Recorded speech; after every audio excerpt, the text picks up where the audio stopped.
Okay. Hello everyone. Today's our second lecture on Verilog, our Verilog playlist. Okay. So आज का हमारा Verilog का topic है Lexial tokens. Okay. So देखते हैं Lexial tokens में हमारा Verilog में आता क्या क्या है. सबसे पहले आता है हमारे पास वाइट स्पेस. वाइट स्पेस क्या होता है? एक हम जब कोड लिखते हैं तब हमें हमारी जो पर्टिकुलर स्पेसिस है वो हमें कहाँ क्या रखनी है वो हमें ध्यान से रखना पड़ता है, तभी हमारा कोड रन होता है. और उसमें इंक्लूड क्या क्या होता है? White space separates words and can contain spaces, tabs, new lines and form fields. Okay. Thus a statement can extend over multiple line without special continuous character. जो हमारा कंटिन्यूस कैरेक्टर कोई स्पेशल कंटिन्यूस कैरेक्टर होता है वो ना हो तो भी हम हमारा कोड को एक्सटेंड कर सकते हैं वाइट स्पेस की मदद से. ओके. ताकि हमें कोड लिखने में ज्यादा दिक्कत ना आए कि हमारा मान लो कुछ बड़ा बहुत बड़ा ही कोड हो गया हो बहुत लार्ज सर्किट के लिए, तो हमें देखने में भी समझ में आए और हम लिखने में भी आसानी से लिख पाए. तो उसके लिए हम वाइट स्पेस यूज करते हैं. ओके. आगे देखते हैं कि सेकंड है हमारा कमेंट. अब हम जानते हैं कि कुछ भी हमें लिखना हो तो उसको हमें बताने के लिए कि ये चीज है क्या, उसके लिए हम कमेंट डालते हैं कोड में. सो इसमें भी सी लैंग्वेज की तरह दो दो टाइप्स हैं कमेंट लिखने के लिए. पहले तो है कि कमेंट मतलब हमने जो सेंटेंस लिखा है उसकी बिगिन में ही हम दो डबल स्लैश कर दे. Begin the comment with the double slash. All text between this character and the end of the line will be ignored by the Verilog compiler. Okay. दूसरी चीज क्या है कि enclose comment between the character slash star and star slash. मतलब ये दो चीजों के बीच में हम जो भी सेंटेंस लिखेंगे वो सेंटेंस क्या बन जाएगा? Comment. Using this method allows you to continuous comments on more than one line. This is good for commenting out many line code for very brief in line comments. दोनों में फर्क क्या है देखते हैं कि ये लाइन हम सिर्फ सेंटेंस के स्टार्टिंग में डबल स्लैश कर देंगे. हम एक सेंटेंस खत्म होने के बाद हम दूसरी लाइन पे नहीं जा पाएंगे.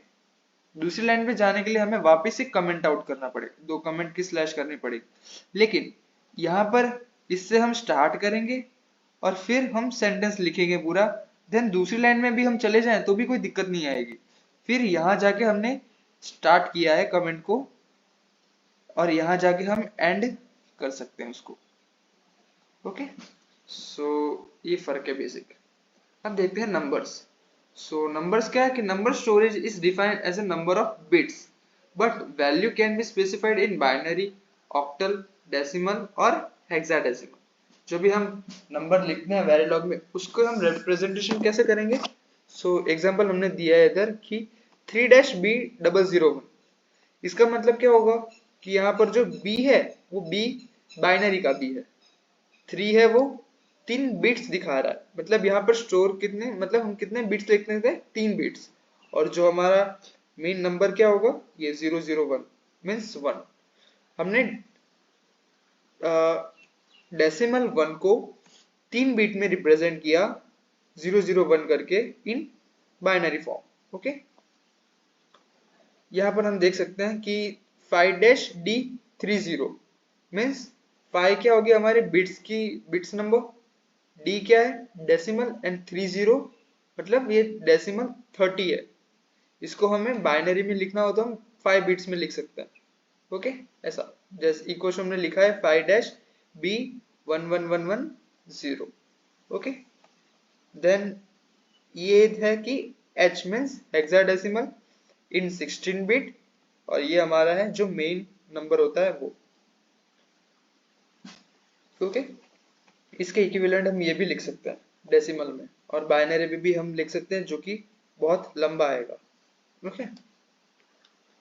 देन हम देखते हैं identifiers in Verilog. Identifiers are user defined words for variables, function names, module names, block names and instance names.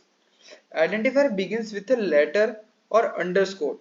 जो हम आइडेंटिफायर लिखेंगे मॉड्यूल नेम या कुछ भी जो हम मॉड्यूल नेम देते हैं ना एग्जाम सॉरी कोड स्टार्ट करने के टाइम पर, तो वो आइडेंटिफायर्स हम हमेशा लेटर या अंडरस्कोर से ही स्टार्ट कर सकते हैं।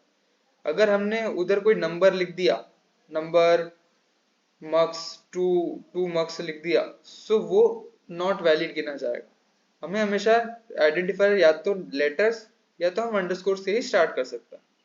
Okay, so not with number और dollar sign also, and can include any number of letters digits and underscore. उसके बाद आप कुछ भी लिख सकते हो। Okay, identifiers in Verilog are case sensitive also. Okay, so ये भी एक इम्पोर्टेंट पॉइंट है कि केस सेंसिटिव होते हैं आइडेंटिफायर्स। एडर्स जो में हम सिंपल लिख सकते हैं, इधर देखो बाय है लिखा है, सो इधर कोई हम मीनिंगफुल है। और ये अंडरस्कोर कैपिटल एबीसी है, is not same as underscore small ABC. So ये एक डिफरेंस है कि केस सेंसिटिव भी है। ओके, सो आइडेंटिफायर्स हम वेरिलॉग में ऐसे लिखेंगे। देन है हमारे पास ऑपरेटर्स।